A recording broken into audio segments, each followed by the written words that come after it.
C'est une organisation où tu as une diversité culturelle énorme. Bon, moi, je suis la seule Comorienne. Il y a une diversité incroyable. Alors, on a un peu de chaque coin de l'Afrique. Hein. Évidemment, on a des Marocains. Dans mon équipe, j'ai un Tunisien. On a pas mal de gens d'Afrique de l'Ouest, hein, Sénégalais, Ivoiriens, des gens du Nigeria, du Ghana, du Kenya, si on va vers l'Est maintenant, Rwanda, d'Afrique du Sud. Honnêtement, c'est une richesse culturelle qui est vraiment incroyable. Je suis Elodie, freelance et formatrice dans la tech. En 2017, à la fin de mes études, je rêve de m'installer en Afrique. 7 ans plus tard, je concrétise ce projet en famille et on choisit la Côte d'Ivoire.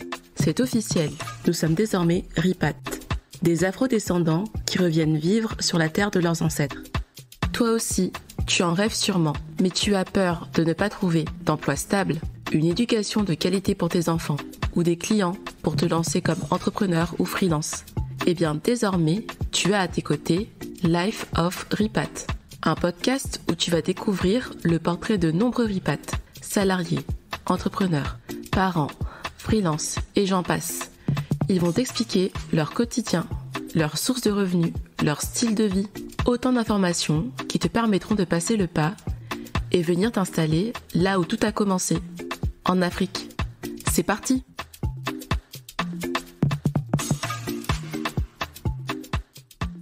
Bonjour à tous et à toutes. Donc aujourd'hui, j'interviewe Bouchra Bouana que j'ai rencontré via l'intermédiaire de mon frère jumeau Michael. Il m'explique récemment qu'une de ses collègues de cœur a aussi, comme moi, une forte envie de revenir en Afrique. J'apprends il y a quelques mois qu'elle rejoint une institution prestigieuse en Afrique, Africa 50, une branche de la BAD, Banque d'Africaine de Développement. J'ai trouvé son cheminement personnel et parcours remarquable.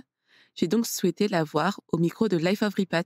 Comment s'y est-elle pris? Comment se passe sa vie au Maroc? Quelle est la réalité de rejoindre ce type d'institution et ce qu'elle y vit au quotidien? Elle va tout nous expliquer aujourd'hui. Bonjour Bouchra, comment vas-tu? Bonjour Elodie, je vais très bien, merci.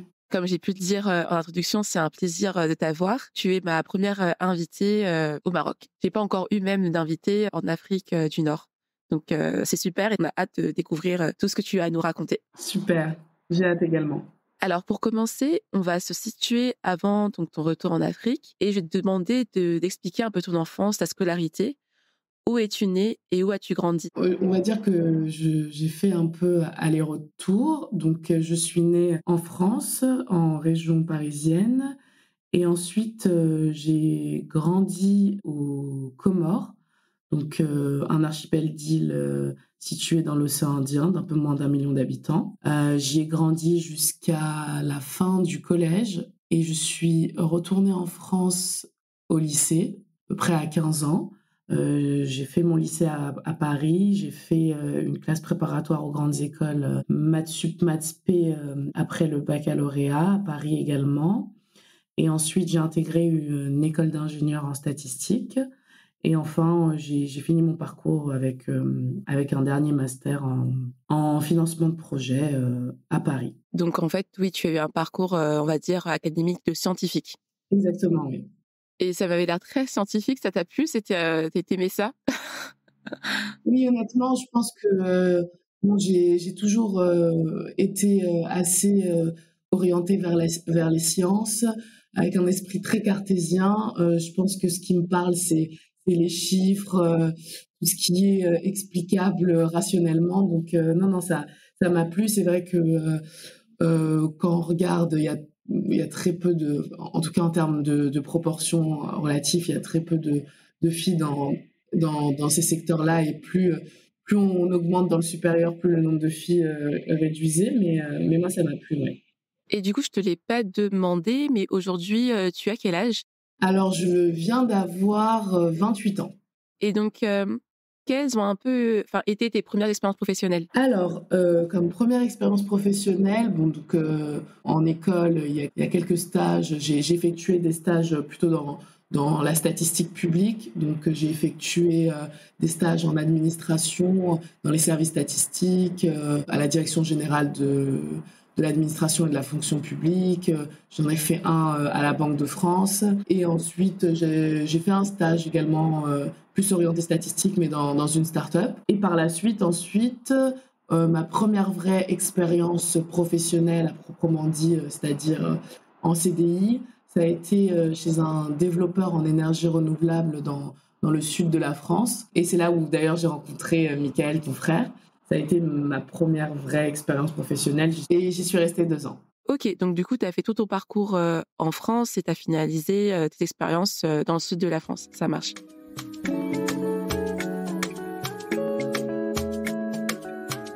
Donc à un moment, il y a un switch, le déclic pour le retour en Afrique. Que s'est-il passé pour te décider à partir ? Alors, pour être très honnête avec toi, j'ai vraiment toujours su que je voulais repartir sur le continent africain. Et c'est vrai que j'ai toujours su que je voulais repartir, mais j'ai toujours su que je voulais repartir très rapidement. Pour moi, c'était plus un passage. La France était plus un passage en termes d'éducation d'éducation, faire mes études supérieures. Mais je me voyais plutôt dès le début, limite, commencer ma première expérience professionnelle à l'étranger, en Afrique notamment. Donc, ce qui s'est passé, c'est que lors de mon dernier master, j'avais postulé pour des stages à l'étranger, en Afrique.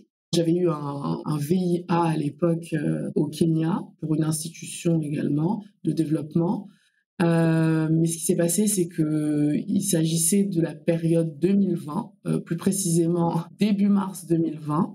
Et comme on le sait à peu près tous, ça a été la période du Covid, confinement. Et comme c'était une institution française, voilà, on a un peu suivi les règles de ce qui se passait en France. Et voilà, le VIA a été annulé. Donc, on m'avait proposé de plutôt bosser au siège. Et finalement, honnêtement, vu que j'avais l'autre offre dans le sud, je me suis dit, bon, pourquoi pas quitter Paris, aller dans le sud. J'avais eu un super échange, notamment avec Mika qui est passé mon entretien pour l'entreprise dans le sud. Et je me suis dit, bon, voilà, changement de programme, donc autant tout changer. Et voilà, et c'est comme ça que finalement, je me suis retrouvée à rester un peu plus longtemps que prévu, quoi. C'est intéressant et tu vois, comme le dit, ça me fait penser à quelque chose que me dit très souvent mon conjoint, c'est que quand tu as un refus quelque part, etc., rien n'arrive par hasard. Et c'est ce qu'on verra aussi par la suite, mais effectivement, rien n'arrive par hasard. Le nombre d'expériences que tu as eues en France, en fait, avant de partir, donc une fois que tu as été diplômée, on va dire que tu y es restée 2-3 ans. Alors, après avoir été diplômée, 2 ans. 2 ans. Juste le temps que la situation sanitaire se calme, quoi. On a eu la première vague de confinement, la deuxième vague de confinement. Et dès lors qu'en 2020, voilà, fin 2021, début 2022, les choses commençaient à se calmer, j'ai quitté peu de temps après. C'est intéressant parce que, comme tu le dis, tu as toujours su que tu voulais travailler sur le continent. D'où t'es venue cette envie de revenir sur le continent, coûte que coûte et rapidement? Alors, je pense que ça vient notamment du fait que j'y ai grandi. Comme je t'ai expliqué, j'ai grandi aux Comores. Donc, je pense que les premières années de notre vie forgent énormément la personne qu'on devient. Et voilà, comme je te disais, j'ai grandi jusqu'à mes 15 ans. Donc, je pense que la personne que je suis aujourd'hui, c'est en grande partie, voilà, donc finalement, c'est plus de la moitié de ma vie. Et j'ai de très bons souvenirs. J'ai eu une très bonne expérience de cette vie-là. Et je pense que ça vient également du fait que, voilà, grandir aux Comores, c'est un peu particulier parce que, comme je te l'expliquais, on est une île on a un archipel d'îles de moins d'1 million d'habitants. Sur une même île, honnêtement, on se connaît presque tous. Donc, il y a beaucoup ce sentiment d'appartenance à une communauté qui est très fort. Et ce qui fait que tu partages des valeurs très fortes, culturelles, religieuses. Et donc, tu as aussi les conditions climatiques jouent beaucoup. Moi, j'ai passé mon enfance à aller à l'école le matin et l'après-midi à être à la plage. Donc, c'est un autre climat. Et c'est vrai que mine de rien, et encore plus quand j'ai quitté la France, je me suis rendu compte à quel point le climat pesait sur mon quotidien. Donc, je pense que c'est un peu tout ça qui a fait que voilà, je savais que je voulais rentrer. C'est ma culture. Bon, voilà, après, tous les pays, évidemment, en Afrique sont très différents les uns des autres. Hein, mais je pense qu'il y a également toujours un petit fil conducteur qui nous lie. Et c'est ce que je voulais retrouver. Et donc, ta situation personnelle avant de partir, c'était laquelle? Est-ce que, je veux dire, tu étais en couple, tu avais des enfants ou tu étais célibataire? Alors avant de partir, j'étais célibataire, oui. Tu choisis de partir pour le Maroc.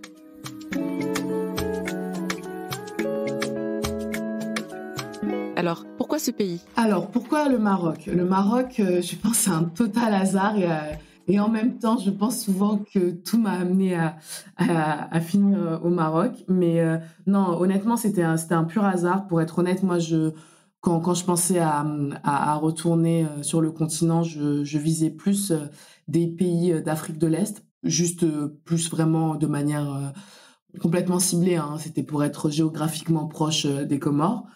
Mais j'étais pas fermée à finir, en Afrique de l'Ouest, en Afrique, plus, du Sud, voilà. L'Afrique du Nord, c'est vrai que j'y avais même pas pensé parce que, pour moi, c'était très proche, de la France et donc ça restait quand même, «très loin» entre guillemets des Comores.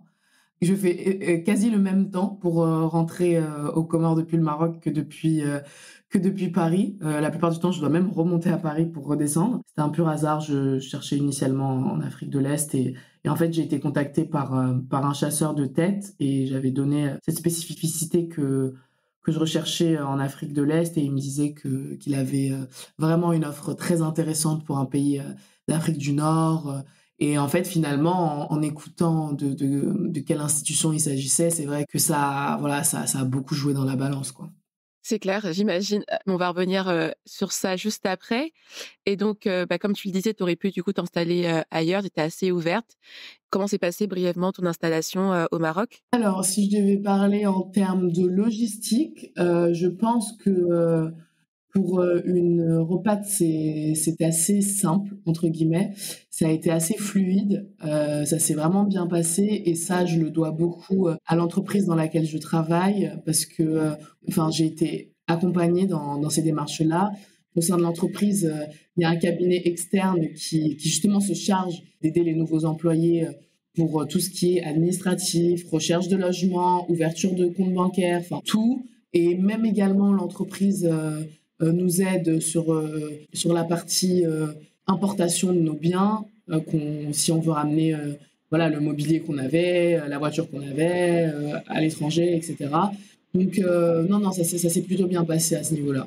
OK, ah mais ça c'est super donc puis après je pense qu'il y a carrément un service pour le sujet. De toute façon, je pense que quasiment tous les employés, ils sont, confrontés. Donc là, on va en parler plus concrètement. Donc explique-nous, côté professionnel, que fais-tu aujourd'hui? Alors aujourd'hui, donc l'intitulé de mon poste, c'est, Senior Investment, Analyst. Donc en fait, je suis, analyste en investissement, dans le développement de projets d'infrastructure en Afrique. Donc en fait, concrètement, je travaille pour un fonds d'infrastructure. On a 2 véhicules dans ce fonds-là. On a un véhicule qui est plus, axé, développement de projet. Donc c'est vraiment, on part, des projets qui sont très early stage ou totalement from scratch, les développer pour arriver, jusqu'au bout du cycle de développement et le bout du cycle de développement, en fait, c'est arriver au moment où finalement, tu vas construire, cette infrastructure-là et les infrastructures dont je parle, c'est vraiment des grands projets d'infra donc voilà, pour un peu donner des exemples, ça va être, des autoroutes, des ports, des aéroports. Bon là, je parle vraiment l'infra classique. Maintenant, si je pars, plus côté, énergétique, ça va être, des centrales solaires, des centrales éoliennes, des centrales, hydroélectriques. On a également dans les aspects, TIC, ce qu'on appelle des data centers, la fibre optique, les tours télécoms. Voilà, en gros, c'est des gros projets d'infrastructure qui pèsent lourd sur le budget de nos États en Afrique. Et donc, il faut l'intervention du secteur privé pour pouvoir réallouer ce budget qui a longtemps été à la charge des gouvernements, réalloué dans d'autres priorités. Donc voilà, le secteur privé, ça marche beaucoup comme ça dans les pays européens, ce qu'on appelle ces structures en partenariat public-privé, où le privé prend en charge le développement, la construction et l'exploitation de ces infrastructures-là. Et voilà, et maintenant c'est également quelque chose qui se développe énormément en Afrique parce que voilà, c'est un secret pour personne.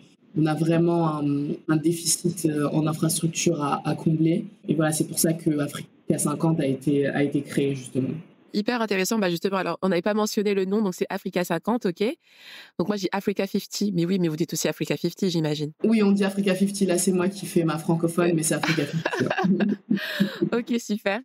C'est hyper intéressant. Du coup, là, je comprends aussi que là où je suis à Abidjan, où il y a pas mal d'autoroutes, potentiellement, enfin, il y en a qui sont en train de se faire construire, des échangeurs, etc. Potentiellement, ce serait Africa50 qui aurait pu, en début de projet, estimer et fournir le financement à l'État, c'est ça? Alors nous, on investit en fonds propres, pas en dette, on investit en fonds propres.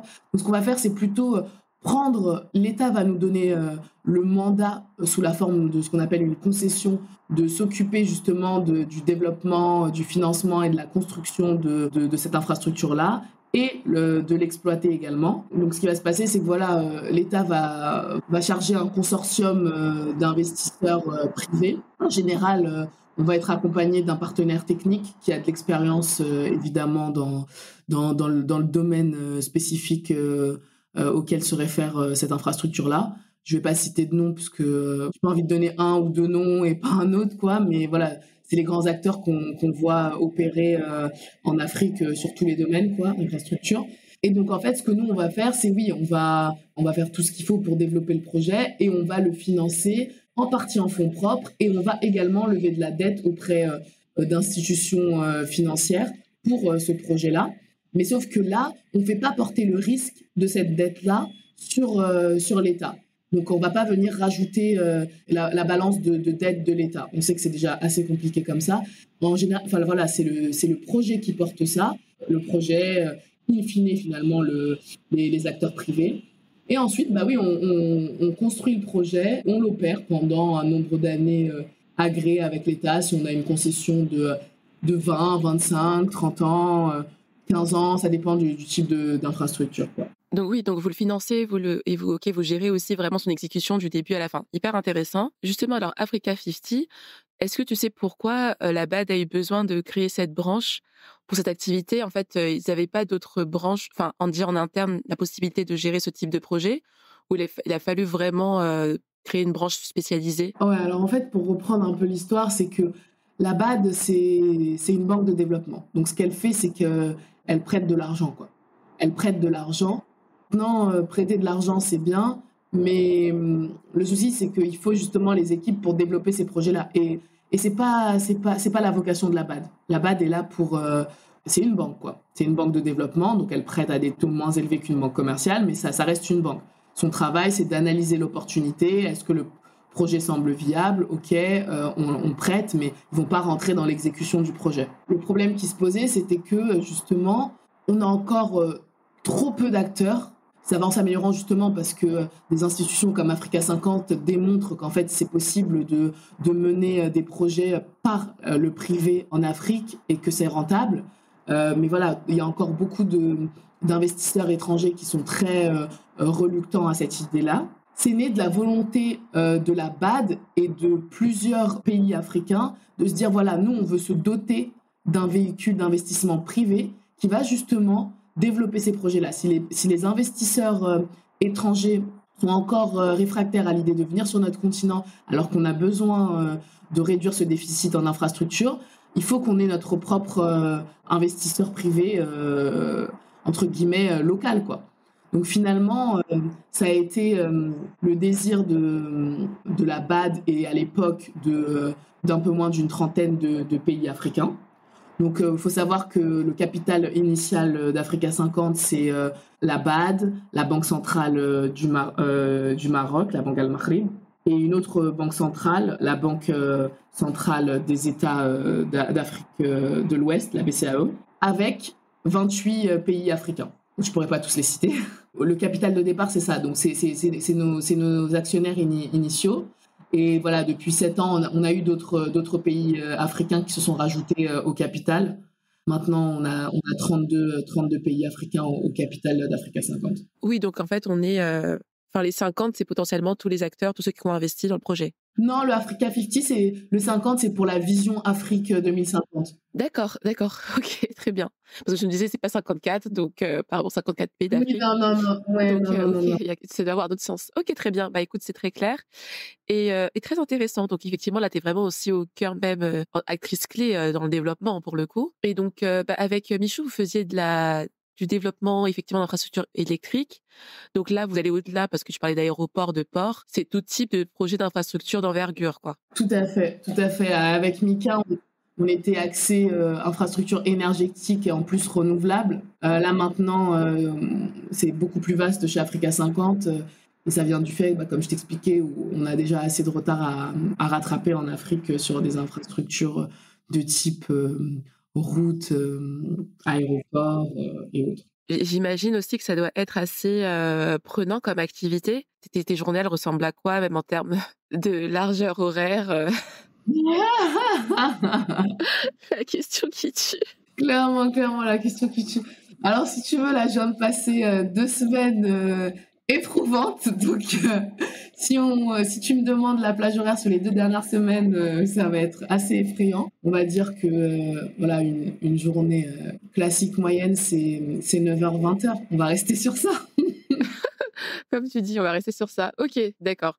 Mais ça, on sait qu'en termes de pic aussi, il y a des projets à délivrer parce que vous êtes avec les États où il y a peut-être, un gros enjeu, ça peut aller beaucoup plus loin, quitte à ce que parfois tu n'aies pas de week-end. Ouais, non, non, non, non, totalement. Bah là, on devait déjà enregistrer le week-end dernier et on n'a pas pu parce que voilà, j'ai passé tout mon week-end à travailler. Ça démontre également l'urgence qu'il y a sur le continent, la préoccupation de nos États également, ce qui finalement, je pense que c'est ce qui me permet de tenir ces horaires-là, c'est qu'à la fin de la journée, je me dis que bon, voilà, ça pousse du côté étatique, mais ça pousse pour la bonne cause. Donc on fait le nécessaire pour que ça avance. Mais c'est vrai qu'on a beaucoup de périodes de rush où il faut closer les projets, où il faut réussir aussi à sortir de certaines impasses. Et on n'a pas le luxe de s'offrir ces week-ends-là. Mais overall, finalement, je trouve que si j'aimais pas ce que je faisais, j'aurais jamais pu avoir ces horaires-là, honnêtement. Enfin, tu avais une idée un petit peu avant quand même dans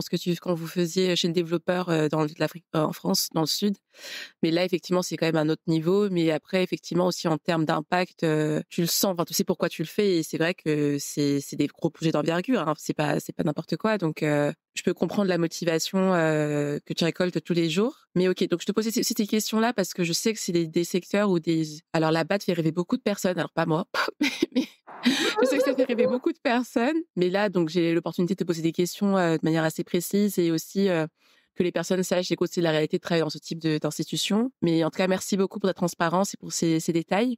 On va revenir aussi un peu sur le type de contrat que tu as. Donc aujourd'hui, tu as un contrat CDI, CDD ou plus spécifique à ce type d'institution?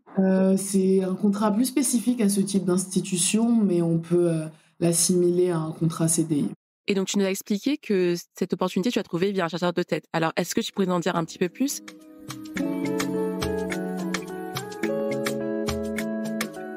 Parce que je sais effectivement ça va intéresser des personnes. Donc, quand tu étais chez le développeur dans le sud de la France, tu avais retravaillé ton profil LinkedIn et tu t'étais assuré de mettre certains mots-clés pour qu'on te repère ou pas du tout. Enfin, comment ça s'est passé, ce repérage par le chasseur de tête? Alors honnêtement, je pense qu'il faudrait que je lui pose la question, vraiment, vraiment, hein. Je pense qu'il faudrait que je lui pose la question parce que c'est vrai que c'est quelque chose où j'ai jamais eu l'occasion d'échanger avec lui, sur le comment, du pourquoi. Mais non, j'avais pas travaillé mon profil LinkedIn en particulier. C'est d'ailleurs, je trouve que mon profil LinkedIn, je le leverage pas assez. Alors je pourrais mettre beaucoup plus de mots-clés ou autre, mais c'est vrai que je suis assez bref. Je mets le nom de l'entreprise, l'intitulé de mon poste, et même pas de mots-clés, quoi. Donc, je sais pas du tout comment j'ai pop-up sur ces recherches. Ouais, pas du tout. Mais en effet, il m'a écrit out of the blue. Et c'est pas le seul, hein. C'était pas le seul. C'était pas le seul à l'époque. J'imagine qu'ils ont d'autres moyens de repérer des gens. Donc, je sais pas trop. Et donc une fois qu'il t'a repéré, il t'écrit et du coup, le process de recrutement, il prend combien de temps à peu près? Enfin, c'est combien d'étapes et combien de temps dans ce type d'institution? C'est très long, il y a beaucoup de rounds d'entretien. À dire vrai, dans mes souvenirs, il m'a pour la première fois contacté en octobre 2021. Donc, comme je t'ai expliqué, hein, il m'a contacté avec la phrase accrocheur, voilà, j'ai une opportunité dans un pays d'Afrique du Nord, machin, etc. Donc, je crois que je n'avais pas répondu directement. Il m'a relancé. Je lui ai dit que voilà, j'étais plus intéressée par l'Afrique de l'Est, merci beaucoup, mais voilà. Et il a insisté pour avoir un call. On a eu ce call, je pense, en novembre 2021. Il finit par m'expliquer. Là, voilà, là, ça commence à devenir intéressant pour moi. Bon, après vient la période finalement un peu creuse de décembre parce que, voire je dis creuse, mais maintenant que j'y suis, je me rends compte que c'est pas du tout la période creuse, c'est juste que Africa 50 reçoit tellement de CV, ça prend un peu de temps et je pense que c'est aussi pour ça que on passe par des chasseurs de tête, c'est pour avoir exactement les profils qui fit avec l'organisation. Je suis recontactée en janvier 2022. Ok, donc tu prends contact en novembre, 2 mois plus tard, tu as un premier entretien. Voilà, 2 mois plus tard, j'ai un premier entretien et ensuite commencent les rounds d'entretien. Donc après le premier entretien, j'ai un test de modeling, donc de modèle financier. Voilà, c'est des tests qui durent 3h30, 4 heures. J'ai un test, j'ai encore un entretien, encore un autre, encore un autre. Bon, au total, je pense que c'est environ 6 étapes, 6 rounds qui s'étalent jusqu'à avril. Oh my God. Donc, attends, ça fait janvier, février, mars, avril. Donc 4 mois plus tard, là, tu es déjà à quasiment 6 mois, ok. Totalement, totalement. Et c'est vraiment la moyenne observée hein, quand je vois mes collègues également. C'est vraiment la moyenne observée. Hein. Les 6 mois, c'est la moyenne. Et j'ai mon offre en avril. Donc clairement, il faut être patient. Une demi-année pour obtenir un poste. Wow. I mean, it's like, moi, je peux pas. Mais ok, une demi-année. Oh my God. Moi, je suis dans les startups, donc ça n'a rien à voir. Voilà, vous avez entendu. Si vous êtes intéressé par ce type d'institution, il va falloir faire preuve de patience et avoir les nerfs solides, hein, parce que c'est psychoté à tout moment pendant 6 mois, j'imagine. Ça n'a pas dû être simple, quoi. Honnêtement, moi, je suis quelqu'un. Je voulais vraiment ce poste, hein, mais c'est vrai que je passais d'autres process en parallèle pour le même type d'institution et qui prenaient vraiment. Je dis, c'était au même rythme. Hein. Je pense que un entretien chez Africa 50, un entretien chez l'autre institution, enfin chez 2 autres institutions du même type. Et finalement, j'ai quasi eu voilà, mes offres en même temps également, donc c'était assez drôle. Donc c'est ça. Oui, donc une excellente candidate et félicitations à toi. Du coup, tu as eu le choix, c'est génial, félicitations. Enfin, c'est trop bien. Dernière question, et entre chaque round, tu attendais à peu près combien de passer 6 mois ou tu devais peut-être attendre 2-3 semaines avant d'avoir un retour, en fait? Exact. C'est à peu près cette moyenne-là. J'ai pas fait maths spé, mais je crois que je suis assez bonne en logique, tu vois. J'arrive un peu à replacer des dates assez rapidement.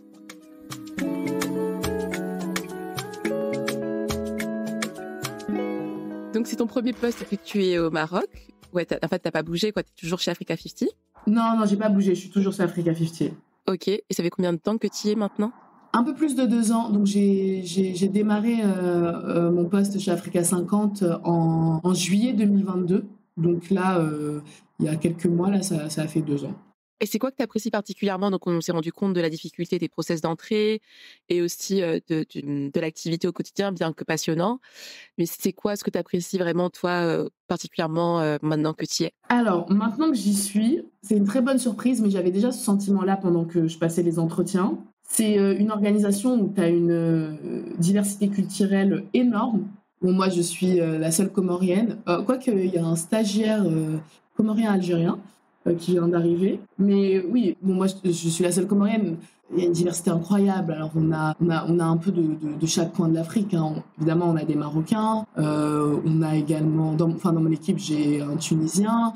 On a pas mal de gens d'Afrique de l'Ouest, hein, Sénégalais, Ivoiriens, des gens du Nigeria, du Ghana, du Kenya, si on va vers l'Est maintenant, Rwanda, d'Afrique du Sud. Honnêtement, c'est une richesse culturelle qui est vraiment incroyable. Et finalement, c'est vrai que, et surtout et ça je le dis sans en penser un mal ou autre, mais c'est vrai que dans ces secteurs-là, Quand on est en France, on n'a pas forcément l'occasion d'avoir beaucoup de collègues qui sont originaires, bien français, hein, mais originaires de pas mal de pays d'Afrique subsaharienne.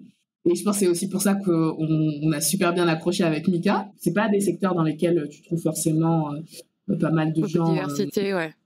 beaucoup de diversité. Tu as des profils qui se ressemblent énormément et rien que même en termes de parcours académique, hein. Comme je te disais, donc tu vois qu'il y a des anglophones, des francophones, donc tu as des gens qui ont plus fait le système éducatif à l'américaine ou plus des universités au UK. Tu as des gens, voilà, plus parcours académique, grande école France. Non, non, c'est assez diversifié et honnêtement, avant Africa 50, j'ai pas été très exposée à autant de diversité culturelle parce que même aux Comores, en fait, on n'a pas un panel d'expats très diversifié. En général, c'est un panel très européen, ou bien sûr quelques gens d'Afrique subsaharienne, mais le prisme n'est pas aussi diversifié. Donc non, c'est super. J'adore ça chez Africa 50, honnêtement. Et ensuite, la culture d'entreprise, il est vraiment agréable.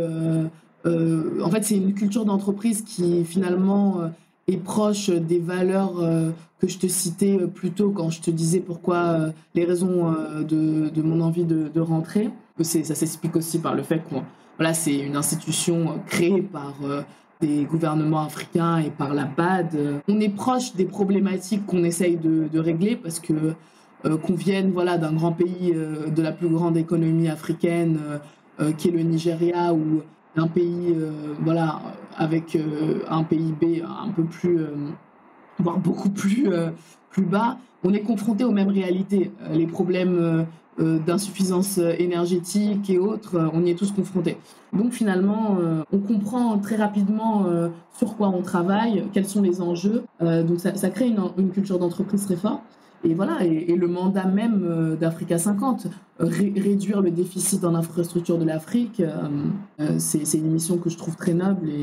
Alors, j'aimerais revenir sur 2 points. Oui, effectivement, quand tu nous l'as expliqué, la diversité de ton équipe, en fait, c'est au-delà d'être diverse, tu as une réelle représentation panafricaine. Donc ça, c'est génial. Je pense que c'est très rare d'être pouvoir être dans une organisation où il y a une telle représentation panafricaine. Et alors, c'était intéressant que tu le dises parce que justement, alors j'ai cru entendre que à la BAD, il y avait essentiellement des profils occidentaux, pas trop forcément de profils africains, hein. Est-ce que c'est quelque chose que toi, tu as pu... Je sais pas si du coup, tu as des relations directes avec la BAD, mais est-ce que c'est quelque chose que tu as pu observer aussi dans leurs équipes ou au contraire, il y a la même représentation que chez Africa 50 en termes de talent africain? Alors honnêtement, je t'avoue que ce que tu me dis me surprend, sachant qu'il faut savoir que la BAD également ne recrute que des nationalités des fondateurs, quoi, hein, Bon, après, c'est vrai voilà, il y a également des institutions étrangères, donc forcément, on retrouve des profils occidentaux. Mais très sincèrement, sur toutes mes interactions que j'ai eues avec mes pairs de la BAD, j'ai pas le sens. Enfin, honnêtement, c'est pas du tout quelque chose que j'ai remarqué. Je pense même avoir très rarement interagi avec des profils occidentaux. Ça m'est arrivé, hein, mais c'est pas du tout ce qui me vient en tête. Donc, je sais pas trop d'où vient cette entre guillemets perception. Je pense que la personne en question, elle avait une vision partielle, mais en tout cas, c'est bien que tu puisses confirmer que toi, en tout cas, dans les interactions que tu as eues, il y avait principalement des talents africains. Ouais, très clairement, très très clairement. C'est une très bonne chose à savoir.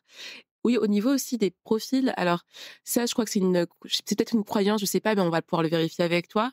Est-ce que tous les profils qui sont dans ces équipes-là, donc en l'occurrence, on va parler de ce que toi tu connais, Africa 50, est-ce que c'est élitiste dans le sens où il faut avoir fait une école avec un grand nom, tu vois, une école prestigieuse, ou ce qui va plus compter, ça va être des expériences vraiment spécifiques par rapport au rôle que tu vas avoir? Il n'y a pas de bonne réponse, mais je pense que l'un va souvent avec l'autre, rien que statistiquement. Là, c'est mon côté statisticienne qui ressort, mais Qui revient. J'ai hâte de t'écouter. Okay. Honnêtement, l'un va avec l'autre parce que quand je regarde les profils de mes collègues et autres, donc c'est des gens qui ont eu des expériences. Il faut savoir que je fais partie, euh, je suis la plus jeune de mon équipe. C'est plus des profils qui ont un CV assez chargé et riche en expérience. et des expériences qui font rêver, hein, des expériences dans des prestigieux fonds de private equity, des fonds d'infrastructure, dans d'autres organismes de développement comme la SFI, qui est voilà, hein, le private arm, je sais plus comment. En fait, travailler dans dans un environnement anglophone me fait perdre mon français parfois. Mais voilà, le véhicule privé de la Banque mondiale, c'est des profils qui sont très riches en expérience et je pense que c'est aussi important. On cherche des gens qui sont talentueux, qui ont beaucoup d'expérience dans ce domaine-là, parce que voilà, comme on le dit, c'est en Afrique, on est encore loin en termes d'infrastructures, comme je disais, et donc il faut des experts. Et ces experts-là viennent souvent des grandes institutions, des grands fonds.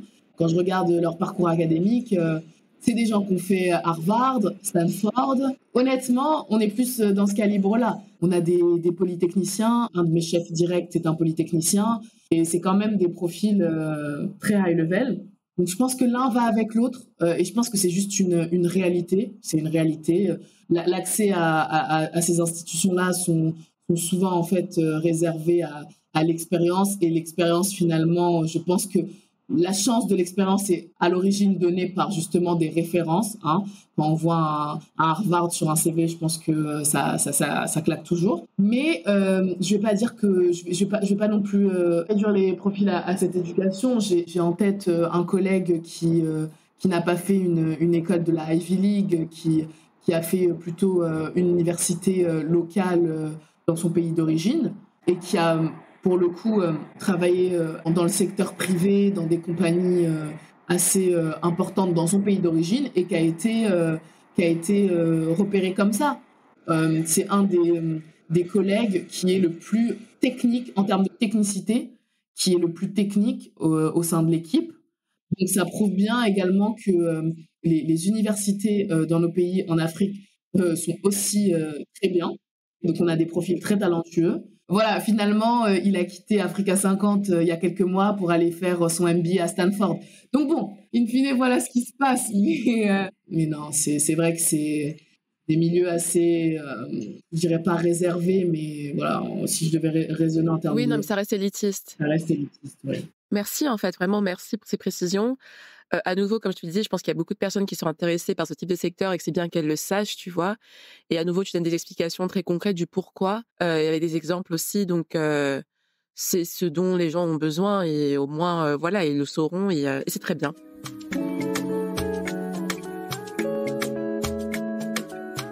Mais est-ce que tu as eu des difficultés, notamment culturelles, qui ont été importantes durant ta prise de poste ou jusqu'à ce jour? Pour être très honnête avec toi, et je pense que mon expérience, et j'imagine que voilà, tu as reçu des gens sur ton podcast et d'autres qui auront une autre vision sûrement. Mon expérience n'est pas celle d'autrui.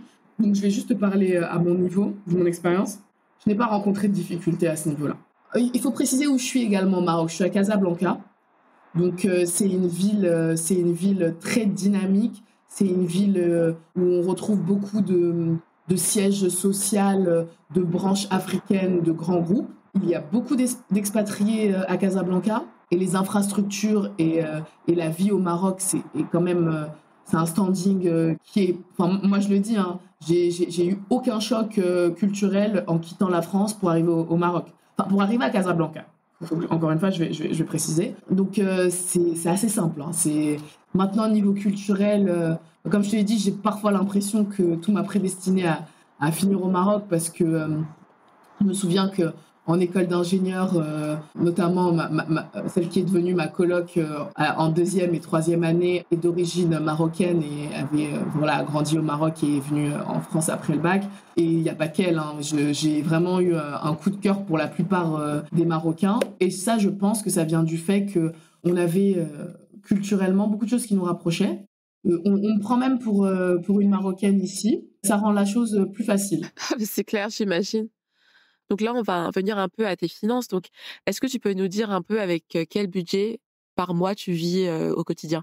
En moyenne, ça peut varier d'un mois à l'autre en fonction de si j'ai beaucoup de temps à tuer le week-end ou si je ne fais que travailler. On va dire que sans compter le loyer, je tourne dans une moyenne des 700 à 900 euros. Et ça, je préfère le préciser, c'est en me faisant plaisir, quoi. Je ne suis pas dans la restriction, je ne compte pas. Je me permets certains services qui me facilitent grandement la vie, mais je pense que honnêtement, avec 500 euros, on vit très très bien. En étant seul, hein, en étant seul, je veux. Oui, ok. Et quand tu dis que tu permets certains services, ça peut être quoi? Tu peux nous donner juste quelques exemples pour que les personnes puissent le mieux se projeter ou le visualiser plutôt, excuse-moi. Oui, je veux dire par là que voilà, je vais pas utiliser de transport en commun, je me déplace en application VTC ou quand je fais des déplacements plus loin dans d'autres villes, voilà, je loue une voiture alors que voilà les transports en commun coûtent vraiment enfin sont très accessibles, mais moi je vais privilégier cette option-là. Je vais également avoir recours à de l'aide à domicile alors que in fine j'habite seule. Mais bon, c'est des petits services comme ça, quoi, qui me facilitent grandement la vie, qui sont des postes de dépenses qui peuvent être optimisés, quoi. Et de toute façon, avec ton rythme de travail, oui, bah, c'est des choses qui se comprennent. Dès que tu as la possibilité, tu optimises ton temps comme tu peux, quoi. Et du coup, ton budget, est-ce que c'est plus ou moins par rapport à ta vie que tu avais en France? J'aurais tendance à dire que c'est moins parce que j'ai même du mal enfin, quand je pense en fait à mes dépenses en France, j'ai du mal à me dire, mais en fait, finalement, dans quoi partaient toutes ces sommes-là? Honnêtement, en y repensant, je me dis, mais en fait, quand je voyais voilà, après avoir mis de côté ce que j'utilisais dans un mois en France, je trouve que j'utilisais beaucoup et je me dis, mais en fait, j'utilisais beaucoup, mais pour faire quoi? Parce que j'ai pas l'impression que j'avais des activités ni des expériences incroyables. Alors qu'ici, je sais dans quoi part mon argent, quoi. Ça part dans la fancy life et là-bas, c'était Non, non, mais honnêtement, ça part dans non. si life ici, à aller se faire masser le week-end, aller me poser dans un beach club ou quoi. Mais en France, sincèrement, je n'avais pas l'impression de faire quoi que ce soit d'intéressant. Et j'avais pas l'impression qu'il me restait beaucoup à la fin du mois non plus. Ouais, peut-être plus de factures à payer qui te permettaient pas forcément d'avoir des activités, oui, de profiter quoi du quotidien, alors que là, bah, tu payes peut-être moins, mais ou même avec peut-être le même budget, tu peux faire beaucoup plus de choses. Ah oui, clairement, clairement. Non, mais après, maintenant que tu as parlé de facture, je crois que j'ai des PTSD qui arrivent. Et ouais. Je pense que je sais dans quoi ça partait, rien que facture d'électricité et gaz. Je viens de me rappeler les sommes que je payais en France en étant seule dans l'appartement. Et je pense à combien je paye mon électricité ici. Ouais, ça n'a rien à voir. Je comprends maintenant, je me rappelle. Et tu peux nous dire les chiffres? Sincèrement, en étant seule dans mon appartement en France, mon budget électricité plus gaz, c'était dans les 150 euros par mois. C'était dans les 150 euros par mois. Là, on va dire que je suis plus dans les, allez, 30 euros, grand max. Ouais, ouais. Bah, c'est même moins cher, je pense que même nous ici à Abidjan, et sachant que tu étais dans le sud en plus, donc tu pas forcément besoin de beaucoup de chauffage et tout. Exactement. Ouais, parce que ça, à Paris, je pense que c'est facilement le double, etc. Ouais, non, non, non, honnêtement. Et sachant que le chauffage était collectif, donc c'était même pas sur ma facture. Non, non, c'était quelque chose. Donc, ouais, beaucoup de charges. Ok. Non, mais au moins, ouais, on l'a compris et on voit la différence. Je te remercie. Et donc, à date, le poste de dépense le plus important, c'est ton logement, c'est ça? Oui, à date, mon poste de dépense le plus important, c'est mon logement, oui. Et est-ce que tu pourrais nous dire à combien ça te revient par mois? Ouais, alors mon logement, je le paye un peu moins de 1 000 euros par mois. Donc environ, si je convertis, ça fait dans les 950 euros. Donc ça, c'est le prix de mon logement pour un deux chambres. J'avais un deux chambres en France. C'était un deux chambres de 70 mètres carrés. Là, je te parle d'un deux chambres de 100 mètres carrés plus, quoi. Après, je tiens à préciser quand même que le prix d'un deux chambres et même de cette superficie-là va beaucoup varier selon le quartier dans lequel on va se situer à Casablanca. Donc, il y a les quartiers qui sont très, très orientés expatriés. Donc, ça va être les Racines, les Gautier, Bourgogne. Donc, ça, c'est là où il y a tous les restos, cafés sympas, etc.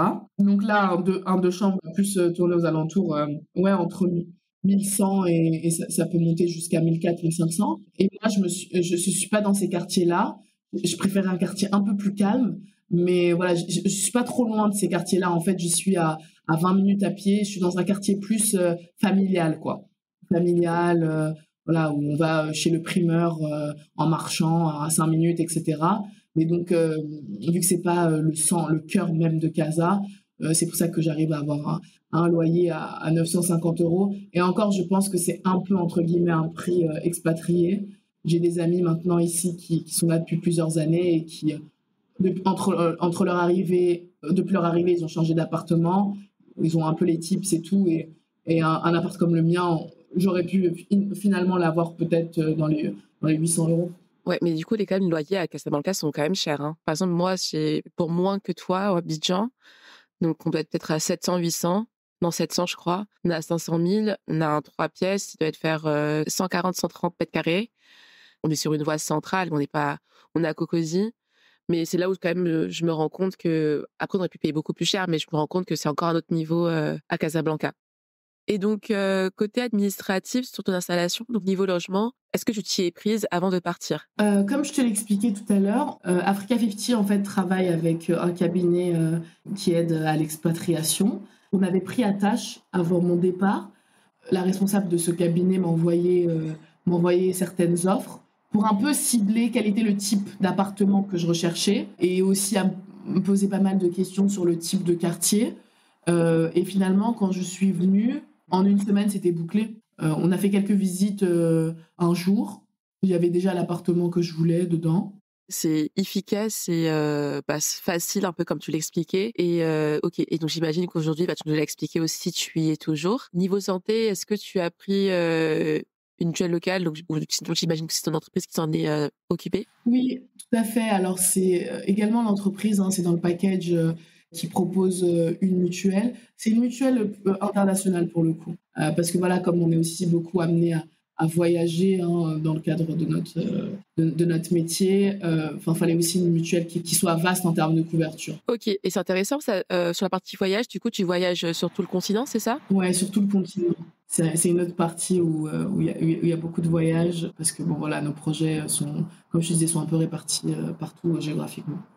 Ok, donc tu voyages à quelle fréquence? Ça va dépendre des périodes en réalité, ça va dépendre des périodes. Il peut y avoir une période où, en l'espace de 2 semaines, tu enchaînes limite 4 voyages et une autre période où ça va être plus calme. Est-ce que les frais de santé localement, ils sont élevés? Ils sont moins élevés qu'en France. Enfin, il faut dire une chose, hein, et je pense que c'est pas le cas partout en Afrique. Donc ça, je tiens vraiment à notifier ça. La qualité du service médical marocain est vraiment impeccable. Je pense qu'il n'existe pas une spécialité qu'il n'y a pas au Maroc, à part peut-être des cas de maladies très très rares où c'est des cas d'études, des cas d'école, mais on a tout type de spécialistes au Maroc. Enfin, je dis ça parce que là, moi, je me réfère toujours à chez moi, aux Comores. On n'a pas forcément toutes les spécialités de disponibles. Bien sûr. Ok, très bien. C'est bon à savoir. Oui, oui. Bon, moi, je ne savais pas du tout. Mais du coup, j'apprends beaucoup. Et niveau identité, est-ce que tu as eu à faire une carte de résidence ou une carte de séjour? Je ne sais pas comment on appelle ça là-bas. Ou pas du tout, tes papiers français suffisaient? Pour mon arrivée, ça a suffi dans le sens où faut savoir que les gens de nationalité française peuvent rentrer au Maroc sans visa et y rester pour un maximum de 6 mois. Donc voilà, déjà pour l'arrivée, c'est assez simple. Bien sûr, j'ai dû faire une carte de résident et ça, encore une fois, c'est l'entreprise qui s'en charge parce qu'on a un statut particulier en fait. Voilà, comme on a un organisme international, donc c'est eux qui s'en chargent. J'ai une carte assez particulière, mais qui est l'équivalent d'une carte résident. Ok, et j'imagine aussi que ça a été assez rapide. Ouais, c'est assez rapide, ouais.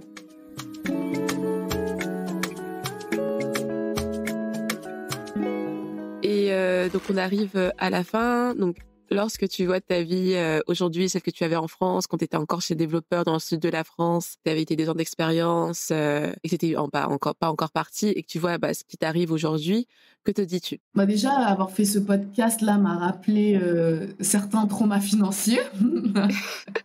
Non, j'exagère. Non, je tiens à préciser que c'est une blague parce que je sais qu'également en France, j'étais assez privilégiée. Donc là, c'est juste pour la petite blague. Mais Non, mais j'ai senti que ça t'avait réveillé. Tu savais pas où l'argent partait, quoi. C'est comment? Qu'est-ce qui se passe? non, mais sincèrement, ça m'a fait. Enfin, franchement, ce podcast m'a vraiment fait réaliser également sur le fait que, enfin, je comprends vraiment pas certaines choses. Mais bon, Ça, je vais le mettre de côté, mais mes blagues à part. Et en plus, je préfère vraiment le dire. Je galérais pas en fin de mois, etc. Donc, je vais pas faire semblant de me plaindre non plus, quoi. Non, mais tu avais des charges importantes. Tu t'es rendu compte de l'importance des charges. Voilà. Je me suis rendu compte de l'importance des charges. C'est plutôt ça. Avec du recul, maintenant, quand je repense après 2 ans au Maroc, quand je compare à ma vie en France, je suis vraiment très reconnaissante et à mon échelle, hein, j'estime que je suis chanceuse. Là, j'étais un peu dépeint une repate qui s'est hyper bien passée, que j'aime beaucoup, mais je sais que c'est pas forcément l'expérience de tout le monde. Et je sais que c'est aussi important de le dire parce que c'est des réalités à ne pas oublier, mais je pense que peut-être qu'il y aura d'autres personnes sur ton podcast qui donneront plutôt cet angle-là. Mais moi, à mon échelle, je m'estime très chanceuse. J'aime beaucoup ma vie au Maroc et honnêtement, je n'ai aucun regret sur le choix d'avoir quitté la France et d'avoir quitté la France pour le Maroc. Et je voulais juste aussi revenir sur un point qui est aussi très intéressant sur le cheminement et l'expérience que tu as pu avoir qui t'a amené au Maroc. C'est que vraiment, je l'ai dit au début, mon conseil, je le dis souvent, mais c'est vrai que quand quelque chose est pour toi, ou quand il se passe quelque chose, c'est que ça devait se passer comme ça. C'est que pour toi, l'opportunité que tu as eue, en fait, la personne, elle a pu quand même te relancer à plusieurs reprises, sachant que maintenant, tu le vois aujourd'hui, il y a d'innombrables CV qui arrivent chez vous. Donc, vraiment, qu'on dit que quelque chose est pour toi, quoi. Le gars, il t'a relancé 3 fois, tu nous as dit, c'est quelque chose quand même. Moi, j'ai toujours été de ceux qui estiment, enfin après, moi, je suis très croyante, hein, de ceux qui estiment que tout est écrit, donc ce qui t'est destiné, t'est destiné. Mais c'est vrai que quand je repense vraiment, parce que je te dis encore une fois, quand il m'a écrit la première fois, je lui ai vraiment répondu point blanc, non merci, je cherche en Afrique de l'Est, bye quoi. C'est bon à savoir et c'est... Oui, enfin, comme on dit, Dieu sait faire les choses. Donc, ce podcast, il est pour apporter des réponses aux personnes qui projettent un départ, mais qui peuvent encore avoir pas mal de doutes, tu vois, ou qui peuvent avoir peur. Tes conditions, effectivement, ont été différentes, mais est-ce que, quand tu prends un peu de recul par rapport à tout ce que tu as vécu, as-tu un mot de la fin à leur partager? Ah ouais, alors mon mot de la fin, lancez-vous. Je pense que honnêtement, dès le moment où l'envie est là, je pense qu'il faut tenter l'aventure, qu'il faut tenter l'expérience.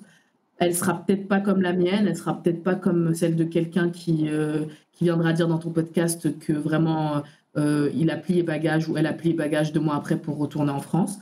Chacun aura son expérience qui lui sera propre et unique, mais il faut tenter l'expérience pour savoir finalement si ça en vaut la peine et puis finalement rien n'est figé dans le marbre, hein. Il y a des gens qui sont partis et qui sont rentrés en France par la suite, donc tenter l'expérience tout en étant renseigné. Je ne dis pas de prendre son sac et de partir sans avoir aucune idée des conditions de vie, de tout ce que tu as évoqué dans ce podcast, aspect financier, aspect culturel, toutes ces choses-là.